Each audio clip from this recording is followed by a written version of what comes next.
함께 읽을 말씀은 누가복음 17장 20절에서 25절 그리고 33절에서 35절까지의 말씀입니다. 누가복음 17장 20절에서 25절 그리고 33절에서 35절 말씀 우리 한 목소리로 함께 읽겠습니다. 바리새파 사람들이 하나님의 나라가 언제 오느냐고 물으니 예수께서 그들에게 대답을 하셨다. 하나님의 나라는 눈으로 볼 수 있는 모습으로 오지 않는다. 또 보아라 여기에 있다 또는 저기에 있다 하고 말할 수도 없다. 보아라 하나님의 나라는 너희 가운데에 있다. 그리고 이 제자들에게 말씀하셨다. 너희가 인자의 날들 가운데서 단 하루라도 보고 싶어 할 때가 오겠으나 보지 못할 것이다. 사람들이 너희더러 말하기를 보아라 저기에 계신다 또는 보아라 여기에 계신다 할 것이다. 그러나 너희는 따라 나서지도 말고 찾아다니지도 말아라. 마치 번개가 하늘 이 끝에서 번쩍하여 하늘 저 끝까지 비치는 것처럼 인자도 자기의 날에 그러할 것이다. 그러나 그는 먼저 많은 고난을 겪어야 하고 이 세대에게 버림을 받아야 한다. 누구든지 자기 목숨을 보존하려고 애쓰는 사람은 잃을 것이요 목숨을 잃는 사람은 보존할 것이다. 내가 너희에게 말한다. 그날 밤에 두 사람이 한 잠자리에 누워 있을 터이나 한 사람은 데려가고 다른 한 사람은 버려둘 것이다. 또 두 여자가 맷돌질을 하고 있을 터이나 한 사람은 데려가고 다른 한 사람은 버려둘 것이다. 아멘. 자리에 앉으시겠습니다. 샬롬. 주님의 평강이 사랑하는 성도님들의 삶에 가득하시기를 간절히 기도합니다. 지난 한 주간은 우리가 참 기도할 일이 많았습니다. 우리 교회 성도님들 또 성도님들의 가족의 건강을 위해서 함께 기도할 일들이 있었고요. 또 사회적으로도 기도할 일이 있었습니다. 지난 금요일에 이제 대통령 탄핵이 인용되면서 현재 우리나라 대통령이 공석이 되었습니다. 조만간 대통령 선거가 치러질 예정인데요. 우리 목사님 기도해 주신 것처럼 정말 하나님의 공의 아래서 하나님을 경외하는 사람이 이 땅의 대통령으로 세워질 수 있도록 함께 기도해 주시기를 부탁드립니다. 지난주에는 우리가 설교 말씀을 통해서 예수 그리스도를 믿음으로 우리는 하나님의 백성이 되었고 하나님 나라의 백성이 되었고 또 이 땅을 사는 동안에 우리의 시민권은 이 땅에 있는 것이 아니라 하나님 나라에 있다. 그래서 우리는 이제 하늘나라 시민권을 가진 사람답게 살아야 한다라는 이야기를 나눴었습니다. 오늘도 그 연장선상에서 우리가 함께 이야기를 살펴보기 원합니다. 오늘 우리가 함께 읽었던 말씀은요, 우리가 지난주 월요일에 함께 묵상했던 본문 말씀입니다. 사실은 이제 20절부터 37절까지가 전체 말씀인데요, 우리가 좀 중요하게 살필 말씀을 우리가 뽑아서 함께 오늘 본문으로 삼고 읽었습니다. 우리의 나라, 곧 하늘 나라에는요, 하나님 나라에는요, 아주 독특한 특성이 있습니다. 오늘 설교의 제목과 같이 거기에는 이미와 아직이라는 시간성이 동시에 존재합니다. 네, 하나님 나라는 이미 임했고 또 아직 임하고 있습니다. 여러분 이런 식의 시간 적용은요 다른 것에서는 이루어질 수가 없습니다. 예를 들면 버스를 타러 가셨는데 버스 정류장에 시스템이 있잖아요. 근데 거기에 버스가 이미 도착했고 아직 도착할 것이다. 여러분 이렇게 뜬다면 여러분 그걸 보고 뭐라고 생각하시겠어요? 뭐야 이거 시스템이 망가졌나? 뭐가 잘못됐나? 이렇게 생각하시겠죠. 네, 이 두 가지의 시간성을 동시에 가질 수 있는 것은 아무것도 없습니다. 오직 하나님의 나라만 그러합니다. 이건 제 말이 아닙니다. 오늘 우리가 읽은 이 성경 말씀에 예수님께서 그렇게 말씀하셨습니다. 예수님은 바리새파 사람들에게도 하나님 나라에 관해서 말씀하셨고 제자들에게도 하나님 나라에 관해 말씀하셨습니다. 그런데 바리새파 사람들에게는 하나님의 나라가 이미 임했다라고 말씀하셨고요. 제자들에게는 아직 오지 않았다. 너희가 보지 못할 것이다 라고 말씀하셨습니다. 이것이 어떻게 가능한가 우리가 함께 살펴보기 원합니다. 우리가 흔히 중요한 날을 말할 때 디데이다, 그날이 디데이다 라는 말을 씁니다. 예를 들어 이제 부활절이 4월 20일 다다음 주일인데요. 이 부활절을 D-Day라고 잡으면요, 오늘은 D-14, 즉 부활절 14일 전이라고 말할 수 있습니다. 이 D-Day라는 표현을 우리는 일상 속에서 자주 쓰지만요, 사실 이 단어는 이 군사 용어에서 시작된 이야기입니다. 어떤 계획을 실행할 예정일 혹은 공격 개시일을 뜻하는 단어였죠. 이 단어가 우리에게 널리 알려지게 된 것은 제2차 세계대전 노르망디 상륙 작전에서입니다. 이게 이제 노르망디 상륙 작전에서 썼던 작전 지도입니다. 바다에서부터 땅을 점령하기 위해서 침략했던 상륙 작전이죠. 여러분, 이 제2차 세계대전이요, 주요 전범국인 독일 나치는요, 이 전쟁을 치르는 동안 유럽 지역의 대부분을 차지했었습니다. 그렇게 한번 차지하고 나서 계속적인 공방이 오고 갔는데요, 뭐 땅을 잘 뺏기지 않았어요. 그래서 사람들은 야, 이대로 전쟁이 종식되면 나치가 유럽 땅을 다 먹겠구나, 이런 생각을 했었습니다. 그런데 이 전쟁의 판도가 뒤집어지는 사건이 일어나는데, 그것이 바로 아까 살폈던 노르망디 상륙 작전입니다. 이 작전이 실행된 D-Day는 1944년 6월 6일이었습니다. 여러분, 이 작전이 시행되면서요, 독일 나치군이 막아야 되는 전선이 많이 늘어났어요. 그래서 여기 공격만 막으면 됐었는데, 이제 여기까지 공격을 막아야 되다 보니까 막 병력을 분산해서 나치군이 정신이 없었습니다. 그러면서 점점 나치군이 패배하기 시작했습니다. 이 사건을 계기로요, 사람들이 이제 중요한 날이다, 아주 중요한 날이다라고 이야기할 때 그날을 D-Day다라고 부르게 되었습니다. 이제 전쟁이 다 끝나고 우리에겐 역사가 되었기 때문에 역사가들은 이 전쟁에 대해서 여러 가지 평론을 합니다. 근데 어떤 평론가도요, 다 동일하게 이렇게 얘기합니다. 역시 노르망디 상륙 작전이 이 전쟁을 뒤바꾼 계기가 되었지. 여러분, 그렇지만 노르망디 상륙 작전이 성공했다고 해서 전쟁이 끝난 것은 아니었습니다. 노르망디 작전이 성공하고 나서부터 1년 정도 계속해서 전쟁이 있었습니다. 그리고 1945년 5월 8일 이 연합군이 나치의 항복을 허가하고 이 히틀러의 나치가 멸망했는데요. 이날을 사람들은 유럽 전승 기념일, 미국에서 오신 분이 있어서 제가 영어를 읽는 게 좀 부끄럽지만 빅토리 인 유럽 데이, 그래서 줄여서 VE 데이라고 불렀다고 합니다. 이렇게 승리의 날은요, 노르망디 상륙 작전 D-Day 후 약 1년이라는 시간이 지나서 이루어졌습니다. 영국의 톰 라이트라는 유명한 신학자가 있습니다. 영국 옥스퍼드 또 캠브리지 대학에서 신약학을 가르쳤던 성공의 주교인데요. 이 사람이 쓴 책 중에 나를 따르라라는 책이 한글로도 번역되어 있습니다. 거기에서 그는 그리스도인의 삶에 대해서 이렇게 이야기합니다. 그리스도인의 삶은 D-Day와 V-Day 가운데 사는 것이다. 마치 연합군이 노르망디 상륙 작전을 통해 승리의 기반을 마련하고 이 나치의 항복을 받기까지 끝까지 전투를 계속했던 것처럼, 이 그리스도인은 그리스도께서 이미 이루신 승리를 바탕으로 하나님이 이루시는 궁극적인 완성을 향해 나아가는 것이다. 그동안 그 사이에서 영적 전투를 하는 것이다 라고 이 사람은 이야기합니다. 이미 임하신 하나님 나라 안에서 아직 오지 않는 하나님 나라를 기다리면서 그 나라를 향해 한 걸음 한 걸음 전진해 나가는 삶. 여러분, 이 삶을 살아낼 힘, 비결이 우리에게 어디에 있을까요? 오늘 우리가 읽은 성경 말씀의 시작은 바리새파 사람들이 예수님에 찾아가 하나님 나라가 언제 오겠습니까? 라고 물은 것에서 시작합니다. 예수님 시대의 많은 유대 사람들은요, 하나님 나라가 언제 오는지 너무 궁금했어요. 그들이 하나님 나라를 기다렸던 이유가 있습니다. 너무 오랫동안 이 외세의 지배를 받으며 살아왔기 때문이에요. 우리가 지난주에도 살펴봤습니다만 주전 722년에 북이스라엘이 아시리아에게 멸망을 당하고요. 또 주전 586년쯤에 이 남유다가 바빌로니아에 의해 멸망을 당합니다. 그래서 막 사람들이 포로로 끌려갑니다. 그런데 이 남유다를 멸망시켰던 바빌로니아도요, 주전 539년에 이 페르시아에 의해서 멸망을 당합니다. 그래서 이 바벨론으로 끌려갔던 유대 사람들이 페르시아의 포로로도 살고 있었습니다. 그리고 페르시아의 고레스가 이 남유다 사람들을 다시 포로로 돌려보냈어요. 지금 이 땅은요, 이제 페르시아가 다스렸던 지역을 나타내고 있고요. 저 동그라미가 이스라엘 땅이 있는 지역입니다. 네. 다시 남유다로 돌아왔지만 70년 만에 포로로 끌려갔다가 다시 남유다로 돌아왔지만 여전히 페르시아의 지배를 받고 살아갔었어요.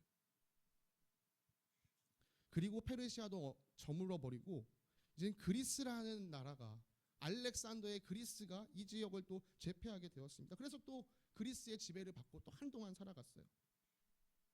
약 한 100년 정도의 시간 동안 이 하스몬 왕조라는 나라가 들어서서 유대인의 독립 왕국을 이루긴 했지만 결국 이 나라도 로마의 강대국 앞에 무릎을 꿇게 되었습니다. 이렇게 유대인들이요 거의 한 400년의 시간을 외세의 지배를 받고 살아왔습니다. 유대 사람들은 이 상황이 이해가 되지 않았어요. 왜냐? 우리는 선택받은 민족이었거든요. 하나님께서 우리를 선택해 주셨는데, 우리에게 영광을 약속해 주셨는데 왜 우리는 이렇게 살고 있는 것인가? 그렇지만 그들이 기대를 저버리지 않았습니다. 그들에겐 소망이 있었습니다. 왜요? 하나님께서 그들에게 주신 약속이 있었기 때문입니다. 하나님께서 이사야 선지자를 통하여 다시금 예루살렘의 영광이 회복될 것을 말씀해 주셨기 때문입니다. 그런 내용이 이사야서 60장에 쭉 기록되어 있는데요. 제가 몇 절만 좀 함께 살펴보기 원합니다. 이사야 선지자는 이렇게 예언을 했습니다. 예루살렘아 일어나서 빛을 비추어라. 구원의 빛이 너에게 빛이었으니 주님의 영광이 아침에처럼 너의 위에 떠올랐다. 이방 나라들이 너의 빛을 보고 찾아오고 뭇 왕들이 떠오르는 너의 광명을 보고 너에게로 올 것이다. 눈을 들어 사방을 둘러보아라. 그들이 모두 모여 너에게로 오고 있다. 너의 아들들이 먼 곳에로부터 포로로 끌려갔던 그 먼 곳에로부터 너의 딸들이 팔에 안겨서 돌아올 것이다. 그때 이것을 보는 너의 얼굴은 기쁨이 넘치고 흥분한 너의 가슴은 설레고 기쁨에 벅찬 가슴은 터질 듯 할 것이며 풍부한 재물이 백길로 너에게 도며 이방 나라의 재산이 너에게로 올 것이다.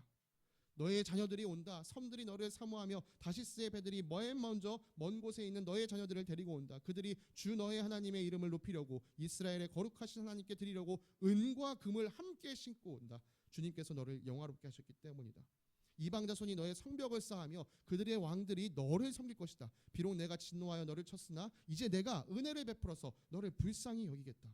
너의 성문은 언제나 열려 있어서 밤낮으로 닫히지 않을 것이다. 이방 나라의 재물이 이 문을 지나 너에게로 오며 이방 왕들이 사로잡혀 너에게로 끌려올 것이다. 너를 괴롭히던 자들의 자손이 몸을 굽히고 너에게로 나아오며 너를 멸시하던 자들이 모두 너의 발 앞에 엎드려서 너를 주님의 도성이라고 부르고 이스라엘의 거룩하신 분의 시온이라고 부를 것이다. 그들 가운데서 가장 작은 이라도 한 족속의 조상이 될 것이며 가장 약한 이가 강한 나라를 이룰 것이다. 때가 되면 나 주가 이 일을 지체 없이 이루겠다. 여러분 400년간 포로로 이 다른 나라의 지배를 받고 살고 있었지만요. 이사야 선지자를 주셨던 이 예언이 있었기 때문에 이 예언이 언제 이루어질까? 언제 우리나라가 다시금 다윗의 그 명성을 회복하게 될까? 그것만 기다리고 있었습니다. 여러분 생각해 보세요. 정말 계속해서 내가 짓눌려 있는데 이런 약속이 나에게 있다. 얼마나 이게 간절히 기다려지겠습니까? 바리새파 사람들이 보기에 예수님은 자기들의 가치관과 달랐어요. 그렇지만 하나님 말씀에 능통했거든요. 그래서 예수님한테 가서 물어본 거예요. 진짜 하나님 나라 도대체 언제 오는 겁니까? 예수님께서 그들에게 답하여 주셨습니다. 그런데 그 질문에 대한 답이요, 이들이 원한 것과는 같지 않습니다. 하나님의 나라는 눈으로 볼 수 있는 모습으로 오지 않는다. 또 보아라, 여기에 있다 또는 저기에 있다 라고 말할 수도 없다. 보아라, 하나님의 나라는 너희 가운데 있다. 여러분 분명 이사야의 예언에는요, 막 끌려갔던 사람들이 돌아오고 재물을 막 가지고 돌아오는 이방 나라의 왕들이 고개를 숙이고 돌아오는 모습이 있었습니다. 또 이 일이 이루어지기 전에 이 예루살렘의 구원의 빛이, 하나님의 빛이 이를 것이다. 여러분 그래서 많은 유대 사람들은요, 이 하나님의 나라가 회복되기 전에 이 하늘로부터 오는 엄청난 이적, 표징, 기적이 있을 것이다라고 믿었어요. 마치 엘리야를 통해서 하나님께서 불을 땅에 떨어지신 것처럼 그 놀라운 기적이 우리 가운데 임할 것이고, 그 기적을 보게 되면 하나님의 나라가 우리 가운데 임했다는 것을 우리가 알게 될 것이다. 그래서 계속해서 바리새파 사람들은요, 예수님에게 기적 좀 보여달라, 표적 좀 보여달라 계속 요구했던 것이었어요. 근데 이들이 간과하고 있는 것이 있었습니다. 여러분 이사야서의 이 예루살렘의 아름다운 회복에 대해서 예언이 있었지만 동시에 이사야서에는 많은 예언들이 함께 수록되어 있었습니다. 이 예언뿐만이 아니라 함께 이루어져야 할 예언들이 있었던 것이죠. 이사야서 52장 말미부터 53장에 이르는 예언, 조금 길지만 제가 잠시 읽도록 하겠습니다. 나의 종이 매사에 형통할 것이나니 그가 받들어 높임을 받고 크게 존경을 받게 될 것이다. 전에는 그의 얼굴이 남들보다 더 안 되어 보였고 그 모습이 다른 사람들보다 더욱 상해서 그를 보는 사람마다 모두 놀랐다. 이제는 그가 많은 이방 나라를 놀라게 할 것이며 왕들은 그 앞에서 입을 다물 것이다. 왕들은 이제까지 듣지도 못한 일들을 볼 것이며 아무도 말하여 주지 않은 일들을 볼 것이다. 우리가 들은 것을 누가 믿었느냐? 주님의 능력이 누구에게 나타났느냐? 그는 주님 앞에서 마치 연한 순과 같이 마른 땅에서 나온 싹과 같이 자라서 그에게는 고운 모양도 없고 훌륭한 풍채도 없으며 우리가 보기에 흠모할 만한 아름다운 모습이 없다. 그는 사람들에게 멸시를 받고 버림을 받고 고통을 많이 겪었다. 그는 언제나 병을 앓고 있었다. 사람들이 그에게서 얼굴을 돌렸고 그가 멸시를 받으니 우리도 덩달아 그를 귀하게 여기지 않았다. 그는 실로 우리가 받아야 할 고통을 대신 받고 우리가 겪어야 할 슬픔을 대신 겪었다. 그러나 우리는 그가 징벌을 받아서 하나님에게 맞으며 고난을 받는다고 생각하였다. 그러나 그가 찔린 것은 우리의 허물 때문이고 그가 상처를 받은 것은 우리의 악함 때문이다. 그가 징계를 받음으로써 우리가 평화를 누리고 그가 매를 맞음으로써 우리의 병이 나았다. 우리는 모두 양처럼 길을 잃고 각기 제 갈 길로 흩어졌으나 주님께서 우리 모두의 죄악을 그에게 지우셨다. 그는 굴욕을 당하고 고문을 당하였으나 아무 말도 하지 않았다. 마치 도살장으로 끌려가는 어린 양처럼, 마치 털 깎는 사람 앞에서 잠잠한 암양처럼 끌려가기만 할 뿐 아무 말도 하지 않았다. 그가 체포되어 유죄 판결을 받았지만 그 세대 사람들 가운데서 어느 누가 그가 사람 사는 땅에서 격리된 것을 보고서 그것이 바로 형벌을 받아야 할 내 백성의 허물 때문이라고 생각하였느냐? 그는 폭력을 휘두르지도 않았고 거짓말도 하지 않았지만 사람들은 그에게 악한 사람들과 함께 묻힐 무덤을 주었고 죽어서 부자와 함께 들어가게 하였다. 주님께서 그를 상하게 하고자 하셨다. 주님께서 그를 병들게 하셨다. 그가 그의 영혼을 속건 제물로 여기면 그는 자손을 볼 것이며 오래오래 살 것이다. 주님께서 세우신 뜻을 그가 이루어 드릴 것이다. 고난을 당하고 난 뒤에 그는 생명의 빛을 보고 만족할 것이다. 나의 의로운 종이 자기의 지식으로 많은 사람을 의롭게 할 것이다. 그는 다른 사람들이 받아야 할 형벌을 자기가 짊어질 것이다. 그러므로 나는 그가 존귀한 자들과 함께 자기 몫을 차지하게 하며 강한 자들과 함께 전리품을 나누게 하겠다. 그는 죽는 데까지 자기의 영혼을 서슴없이 내맡기고 남들이 죄인처럼 여기는 것도 마다하지 않았다. 그는 많은 사람의 죄를 대신 짊어졌고 죄 지은 사람들을 살리려고 중재에 나선 것이다. 예루살렘의 영광에 대한 예언과 우리가 지금 읽었던 이 예언은 상반된 분위기를 담고 있지요. 이 예언 역시도 이루어져야만 하는 예언이었습니다. 그러나 바리새파 사람들은요, 이 예언에는 관심이 없었어요. 언제 예루살렘이 회복되는데요? 언제 우리 민족이 다시 이 영광을 누리게 되는데요? 여러분, 제가 지금 읽어드린 이 이사야 말씀 통해서 여러분 머릿속에 떠오르시는 분이 한 분 계시지 않으신가요? 여러분 머릿속에 떠오르신 그분, 곧 예수님께서도 사역을 처음 시작하실 때에 회당에서 이사야가 기록한 말씀을 읽어주셨습니다. 주님의 영이 내게 내리셨다. 주님께서 내게 기름을 부으셔서 가난한 사람에게 기쁜 소식을 전하게 하셨다. 주님께서 나를 보내셔서 포로로 된 사람들에게 해방을 선포하고 눈먼 사람들에게 눈뜸을 선포하고 억눌린 사람들을 풀어주고 주님의 은혜를 선포하게 하셨다. 예수님은요, 회당에서 이 말씀을 선포하신 다음에 말씀하셨습니다. 이 성경 말씀이 너희가 듣는 가운데서 오늘 이루어졌다. 여러분, 그리고 예수님께서 3년간 활동하시면서 무슨 일을 하셨습니까? 정말로 귀신에 포로된 자들을 해방시켜 주셨습니다. 눈먼 자들, 걷지 못하는 자들, 그들을 보게 하시고 이렇게 세워주셨습니다. 억눌린 자들을 자유케 하여 주셨습니다. 여러분, 이 기적이 일어났으면요, 그 기적을 보고 하나님의 은혜의 때가 임하였구나 라고 깨달았어야 했었어요. 그런데 바리새파 사람들은요, 이 기적이 아니라 하늘로부터 오는 자기들이 생각하는 크고 놀라운 기적만 바랬기 때문에 예수님께서 이루신 이 기적에 관심이 없었습니다. 그래서 계속해서 그런 기적 말고요, 우리가 바라는 기적 있잖아요, 그것을 제발 보여주세요. 그때 예수님께서 이들에게 말씀하셨습니다. 이 세대는 악한 세대다. 이 세대가 표징을 구하지만 이 세대는 요나의 표징밖에는 아무 표징도 받지 못할 것이다. 여러분, 예수님께서 말씀하신 이 요나의 표징이 무엇일까요? 이 구약 성경에는요, 요나라는 선지자가 나옵니다. 이 요나는 이 북이스라엘에서 활동했던 선지자였습니다. 어느 날 하나님께서요, 이 요나에게 너 니느웨로 가서 저 사람들 회개하게 해라. 이 니느웨가 어디냐면요, 아까 북이스라엘이 아시리아, 아수르에 의해서 멸망당했다고 했잖아요. 니느웨가 아수르의 수도입니다.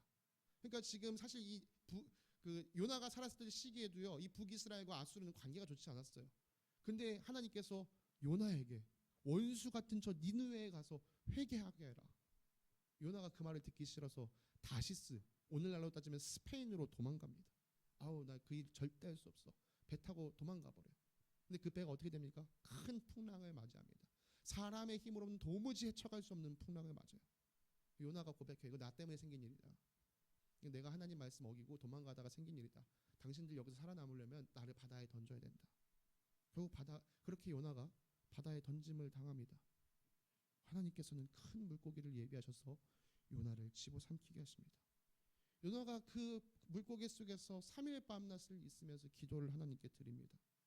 그리고 3일이 지나자 하나님은 그 물고기를 통하여서 요나를 무태 다시 토하게 하셨습니다. 이것이 바로 요나의 표징입니다. 예수님은요, 자신이 보여줄 표징이 이것뿐이라고 말씀하세요.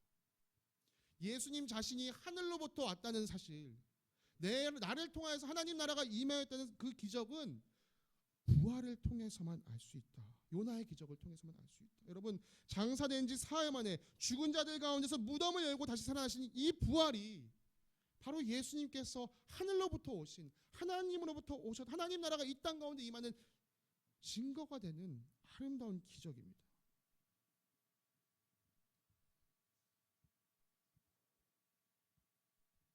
그래서 예수님은 바리새파 사람들에게 이렇게 말씀하실 수 있었어요.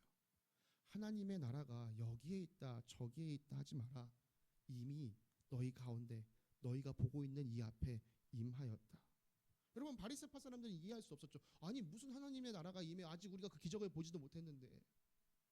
여러분, 하나님의 나라가 언제 시작되었습니까? 예수 그리스도께서 이 땅에 사람의 몸을 입고 오신 그 순간부터 하나님의 나라가 이 땅에 시작되었습니다. 여러분, 예수 그리스도의 성육신이야말로 노르망디 작전, 상륙 작전이 시작된 것이었어요. 그것이 시작된 것을 보여주시려고 포로된 자들, 눈먼 자들, 억눌린 자들을 회복하여 주셨습니다. 물론 아직 이 바리새파 사람들과 예수님의 대화가 오고 가고 있는 동안 이 디데이의 마침표가 찍혀진 것은 아니었습니다. 지금 예수님께서 그 디데이의 마침표를 찍기 위해 예루살렘으로 가고 계신 것이었죠. 십자가를 지고 부활하심으로 이제 하나님의 나라가 이곳에 완전히 임했다는 것을 보여주러 가시는 길이었습니다. 여러분, 노르망디 작전이요, 노르망디에 딱 6월 6일 날 딱 들어가자마자 점령하고 시작된 것이 아닙니다. 딱 처음 그 발을 들이고 나서요, 2달 동안 그 땅에서 엄청 치열한 전쟁이 있었습니다. 그리고 2달이 지나서야 연합군이 이 노르망디 해변을 완전히 점령하고 점차 앞으로 전진하기 시작했습니다.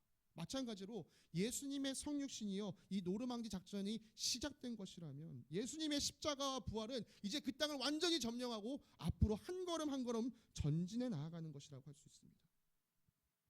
예수님의 부활이야말로 우리 가운데 하나님의 나라가 시작되었음을 알려주는 가장 강력한 증거입니다. 이제 죽음이 지배하던 시대는 막을 내리고 하나님께서 예수 그리스도를 통하여 주시는 새 생명의 시대가 열렸음을 우리에게 보여주는 것이 바로 부활입니다. 우리 주 예수 그리스도께서 잠든 사람들, 곧 육신의 죽음을 맞은 사람들 중에서 첫 열매가 되셨습니다. 여러분, 우리가 예수님을 믿는 예수님의 참된 제자로서 살고자 한다면, 우리를 통해 십자가의 놀라운 능력이 나타나기를 원하신다면 예수님의 부활을 반드시 믿으셔야만 합니다. 여러분, 바리새파 사람들과 이렇게 하나님 나라에 대해 이야기를 나누신 예수님께서요, 제자들과도 하나님 나라에 관한 이야기를 나누셨어요. 제자들 역시 하나님 나라가 속히 오기를 기다리는 사람들이었습니다. 물론 이 대화를 나눌 당시에 제자들도 아직 깨달음이 있진 않았어요. 아직 여전히 자신들이 꿈꾸는 하나님의 나라에 대한 환상이 그들 가운데 있었습니다. 그러나 바리새파 사람들과 제자들 사이에는 큰 중요한 한 가지 차이점이 있었습니다. 그것은요, 이 제자들은 예수님에 대한 열린 마음을 가지고 그분을 따르고 있었다는 점이에요. 여러분, 예수님을 향해 열린 마음을 가지고 따르고 있었기 때문에 이후에 예수님의 부활을 목격한 이후에 이 사람들은 어떻게 됩니까? 예수님과 같이 자기를 부인하고 자기 십자가를 지고 예수님의 길을 따라가는 사람들이 됩니다. 그런 참된 제자의 삶을 살아가야 할 이들에게 예수님은 아직 오지 않은 그들이 기다려야 할 하나님의 나라에 대해 말씀해 주셨습니다. 사실 여기서 예수님께서 제자들에게 말씀하실 때는요, 이 궁극적인 하나님 나라에 대해서 말씀하지는 않으셨어요. 그 궁극적인 하나님 나라가 오기 전에 임할 심판에 대해서 말씀해 주셨습니다. 그래서 이 제자들에게 말씀하실 때는 하나님의 나라라는 표현을 쓰지 않고 인자의 날이라는 표현을 쓰십니다. 예수님은 제자들에게 이렇게 말씀하셨습니다. 너희가 인자의 날들 가운데서 단 하루라도 보고 싶어 할 때가 오겠으나 보지 못할 것이다. 네, 제자들 역시도 예수님의 다시 오심을 그렇게 간절히 기다릴 때가 오겠지만 그 날을 보지 못할 것이다 라고 말씀하세요. 그날을 간절히 기다리고 있으니까요, 사람들 중에 이 제자들의 마음을 현혹하기 위해서 야, 여기 예수님 오셨다, 야, 저기 예수님 오셨다, 막 이렇게 현혹하는 거짓들이 난무할 것입니다. 근데 예수님 말씀하세요. 그런 말 듣지 마. 왜요? 내가 올 때는 마치 번개가 하늘 이 끝에서 번쩍해도 저 끝에서 보이는 것처럼 내가 온 날은 그러할 거야. 여러분, 예수님이 다시 오시면요, 예수님이 다시 오셨다는 사실을 이 세상에 있는 모든 사람이 알게 될 것입니다. 정말 큰 번개가 치면 우리가 이 한 수원시에 살고 있다 해도 한 곳에서 번개가 쳐도 저기 수원시 끝에 있는 사람과 저 수원 끝에 있는 사람이 번개가 쳤구나를 다 알 수 있듯이요, 예수님의 다시 오시면 그렇게 임할 것입니다. 번개와 비교될 수도 없는 놀라움이 우리 가운데 함께하면서 아, 예수님 다시 오셨구나 모두가 말하게 될 것이에요. 그것에 대해서 사도 요한은 계시록에서 이렇게 이야기합니다. 보아라, 그가 구름을 타고 오신다. 눈이 있는 사람은 다 그를 볼 것이요, 그를 찌른 사람도 볼 것이다. 땅 위의 모든 족속이 그분 때문에 가슴을 칠 것이다. 꼭 그렇게 될 것이다. 여러분, 예수님의 신적인 왕적인 재림이 반드시 그렇게 임할 것입니다. 예수님께서 왕으로 임하시는 이 모든 그림은 하나님의 계획 안에 있는 그림입니다. 그런데 하나님의 이 계획이 이루어지기 위해서 반드시 거쳐야 하는 관문이 있는데 그것이 바로 예수님의 십자가였습니다. 그래서 예수님도요, 인자의 날을 말씀하시면서 이렇게 말씀하신 것이에요. 그러나 그는 먼저 많은 고난을 겪어야 하고 이 세대에게 버림을 받아야 한다. 마치 이사야가 예언했던 것처럼 예수님은 십자가를 지시기 위해 이 땅에 오셨습니다. 우리가 받아야 할 죄값을 대신 갚으시기 위해 아버지 하나님의 말씀을 따라 죽기까지 순종하셨습니다. 그러나 예수님의 십자가는 죽음으로 끝나지 않았습니다. 하나님은 완전한 순종을 보이신 예수 그리스도를 죽음 가운데서 다시 살리셨고 그분을 높여서 왕으로 삼아 주셨습니다. 이에 대해서 바울은 빌립보서에서 이렇게 말합니다. 여러분 안에 이 마음을 품으십시오. 그것은 곧 그리스도 예수의 마음이기도 합니다. 그는 하나님의 모습을 지니셨으나 하나님과 동등함을 당연하게 생각하지 않으시고 오히려 자기를 비워서 종의 모습을 취하시고 사람과 같이 되셨습니다. 그는 사람의 모양으로 나타나셔서 자기를 낮추시고 죽기까지 순종하셨으니 곧 십자가에서 죽기까지 하셨습니다. 그러므로 하나님께서는 그를 지극히 높이시고 모든 이름 위에 뛰어난 이름을 그에게 주셨습니다. 그리하여 하늘과 땅 위와 땅 아래에 있는 모든 것들이 예수의 이름 앞에 무릎을 꿇고 모두가 예수 그리스도는 주님이시라고 고백하여 하나님 아버지께 영광을 돌리게 하셨습니다. 여러분, 하나님 말씀에 순종하여 십자가를 지신 예수님, 그 예수님은 이제 모든 이름 가운데 뛰어난 이름, 왕 중의 왕이 되셨습니다. 예수님은요, 자신이 다시 올 때는 이제 왕으로 다시 임할 때는 하나님의 심판이 함께 임하실 것이라고 말씀해 주셨어요. 그래서 오늘 우리가 읽지 않았지만 그 뒤에 이야기를 살펴보면요, 노아의 시대처럼 롯의 시대처럼 심판이 임할 것이다. 그리고 오늘 우리가 읽었던 말씀처럼 이렇게 말씀하셨습니다. 함께 잠들어 있던 두 사람 중에 한 사람은 주님께서 데려가시고 한 사람은 버림을 당할 것이다.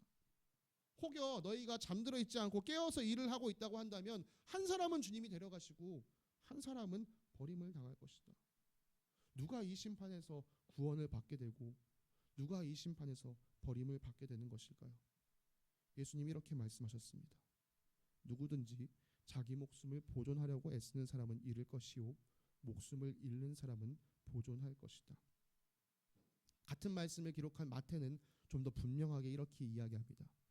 자기 목숨을 얻으려는 사람은 목숨을 잃을 것이요 나 예수를 위하여 자기 목숨을 잃는 사람은 목숨을 얻을 것이다. 여러분, 누가 자기 목숨을 예수님을 위해 내놓을 수 있을까요? 누가 예수님을 따라가기 위해 십자가의 길을 걸어갈 수 있을까요? 오직 예수 그리스도의 부활의 능력을 믿는 사람만이 그 일을 행할 수 있습니다. 오직 이 십자가의 끝이 죽음이 아니라 생명으로 이어진다는 사실을 믿는 사람만이 예수님을 위하여 자기 목숨을 내어놓을 수 있습니다. 말씀을 마무리하겠습니다. 그리스도인의 삶은 D-Day와 V-Day 그 사이를 살아가는 것입니다. 우리는 올해 시작할 때요, 하나님의 전신갑주라는 주제를 가지고 신년 특별 새벽기도회를 가졌었습니다. 그 시간을 통해서 우리는 우리의 삶이 이 땅 가운데서 영적 전투를 펼치고 살아가는 것이다. 우리가 이 전투를 이기려면 하나님의 도우심이 필요하다. 그리고 우리를 위해서 하나님께서 전신갑주를 예비하여 주셨다라는 사실을 확인했습니다. 예수님의 성육신과 십자가 부활로 인하여 하나님 나라 D-Day가 이 땅 가운데 시작되었습니다. 하나님께서 이루시는 확정적인 승리 V-Day를 향하여 우리는 이 땅에서 한 걸음 한 걸음 살아가고 있습니다. 여러분, 이 한 걸음 한 걸음은요, 소풍길이 아닙니다. 전투하는 전투길입니다. 전투는 목숨을 걸고 하는 일입니다. 우리가 목숨을 걸고 전투할 수 있는 이유는 예수님께서 우리에게 확실한 승리의 증거, 부활을 보여주셨기 때문입니다. 사탄이 내세울 수 있는 것이라곤, 사탄이 내세울 수 있는 가장 강력한 무기라곤 죽음밖에 없었는데 예수님의 부활이 그 죽음을 물리쳤기 때문입니다. 여러분, 예수님의 부활을 믿는 사람에게 사탄의 무기는 더 이상 효력이 없습니다. 사탄의 패배가 확실합니다. 그런데 오늘날 많은 사람들이 여전히 예수를 믿는다 하면서도 이 죽음의 권세 앞에서 쩔쩔매며 살아갑니다. 왜 그럴까요? 우리 안에 부활의 능력을 확실히 믿는 믿음이 적기 때문입니다. 여러분, 부활은요, 내 힘으로 믿을 수 있는 것이 아니에요. 내 지혜로 깨달아지는 것이 아닙니다. 성령님의 도우심만으로 우리는 이 부활을 믿을 수 있습니다.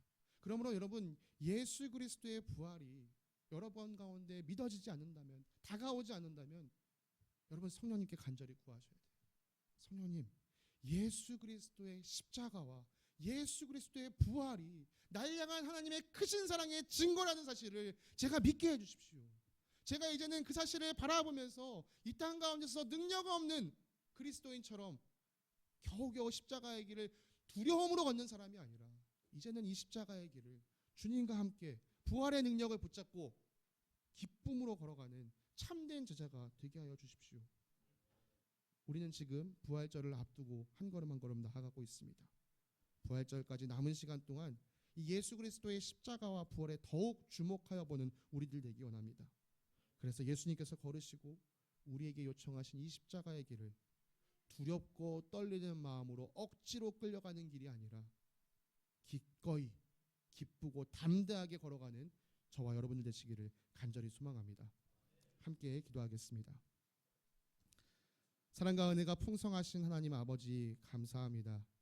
오늘도 이 땅 가운데서 살아가야 하는 그리스도인의 삶, 십자가의 길을 우리가 어떻게 담대히 걸어갈 수 있을지 말씀을 통하여 살펴보게 하시니 참 감사합니다. 이미 우리 가운데 임하신 하나님의 나라와 또 아직 곧 다가올 그 하나님의 나라를 바라보면서 예수 그리스도께서 보여주신 그 승리의 증거, 부활을 꼭 붙잡고 십자가의 길을 두려움이 아닌 즐거움으로 자원함으로 걸어가는 저희들 되게 하여 주시옵소서.